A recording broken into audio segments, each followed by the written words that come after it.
Si je devais passer l'examen civique en 2026, voici les dates que j'apprendrais par cœur. C'est-à-dire que les dates que j'allais connaître comme ça du bout des doigts. Pourquoi? Parce que ce sont des dates que tu dois retenir à la fois pour l'examen civique et pour l'entretien d'assimilation.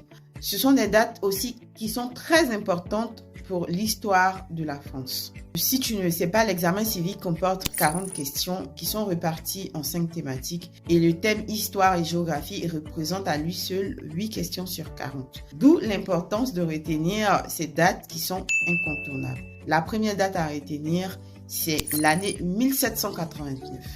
1789 marque la Révolution française, donc la prise de la Bastille le 14 juillet 1789. C'est l'origine de la fête nationale française qui est donc célébrée tous les 14 juillet.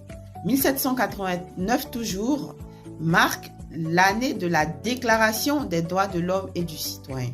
Ce texte est le fondement de tous nos droits en France. La deuxième date à retenir, c'est 1905. 1905 marque l'année où la loi a été séparée de l'Église et de l'État. On dit donc loi de séparation de l'Église et de l'État.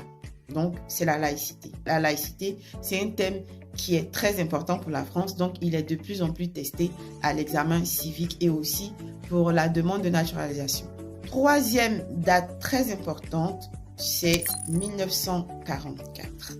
L'année du droit de vote des femmes en France. C'est seulement en 1944 que les femmes ont eu le droit de voter en France. Donc, c'est une date que le jury adore. Donc, retiens-la. Ensuite, on a 1945, la fin de la Seconde Guerre mondiale et aussi la date de la création de l'ONU. Donc, deux choses en une date. Ça, c'est facile à retenir. Ensuite, on a 1958 qui est la constitution de la Cinquième République. C'est la constitution actuelle, celle qui définit en fait toutes les institutions françaises. Et en 1992, le traité de Maastricht qui fonde en fait la naissance de l'Union européenne telle qu'on la connaît aujourd'hui avec ses 27 États membres. Donc, les institutions européennes font aussi l'objet d'une question à l'examen civique. Donc, pense à avoir des connaissances sur l'Union européenne.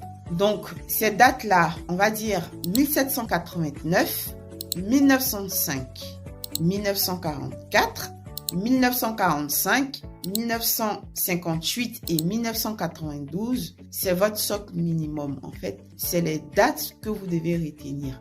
Très important. Aussi, pour rappel, le score à atteindre, c'est 32 bonnes réponses sur 40, soit 80% du taux. Donc, sauvegarde cette vidéo pour la revoir quand tu en auras besoin. Aussi, partage à quelqu'un qui présente.